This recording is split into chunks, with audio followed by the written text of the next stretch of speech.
এই যে 5-6 মাসের বেবিরা কি হয়, খুব লালা পড়ে, তারপর মায়ের দুধ খেতে পারে না, খুব কান্না করে, ঘ্যান ঘ্যান করে, মানুষের সবুজ পটি করে। তো এগুলো মেনলি কারণ হচ্ছে কিন্তু দাঁত বেরোনোর জন্য। দাঁত বেরোয়, মাড়িতে ব্যথা করে, এক্সেসিভ সালাইভেশন হয়, বেশি করে লালা বেরোয়, আর এই সময় এদের ব্যথা হয়। ব্যথা উপশম করতে হলে এই ম্যাসেজগুলি করতে হবে। 5 থেকে 10 মিনিট টাইম নিন, দিয়ে এইভাবে, তারপরে এইভাবে আনবেন।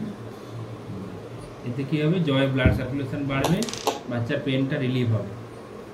আরও কি করতে পারেন, উষ্ণ গরম জলে কোনো কাপড় বা ভিজিয়ে এগুলোতে একটুখানি চেপে ধরে রাখতে পারেন, উষ্ণ গরম জলে। কি সুন্দর সে কোঅপারেট করছে, কি সুন্দর কোঅপারেট করছে গো। আচ্ছা, আপনি একটু দূরে চলে যান, তাহলে মনে ভালো ভিডিও দেয়। বুঝতে পারছো? এই যে এইভাবে মেসেজগুলো করবে না, অনেক সময় দিয়েছে। এই যে ঘাড় শক্ত হয়ে গেছে, ঘাড় শক্ত হয়ে গেছে, প্রায় বসতে পেরে গেছে।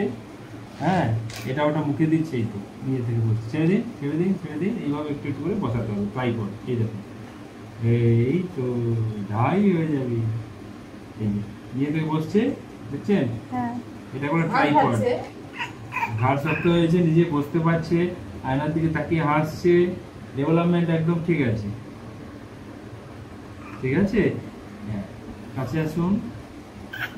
এই যে এইভাবে মেসেজটা করবেন, দেখান তার মুখটা। ওরে বাবা, একটু একটু করে মেসেজ করতে হয়। হ্যাঁ, এইভাবে 5 মিনিট 10 মিনিট স্নান করার আগে নর্মাল বডি ম্যাসেজের সাথে করবেন, দিলে কিন্তু আরাম পাবে। আর মাড়িতে উষ্ণ গরম জলে একটা কাপড় বা একটুক্ষণ ধরে রাখবেন, তাতেও আরাম পাবে। বুঝছো? সর্দি কফ নেই তো? হয়ে গেছে, হয়ে গেছে। না।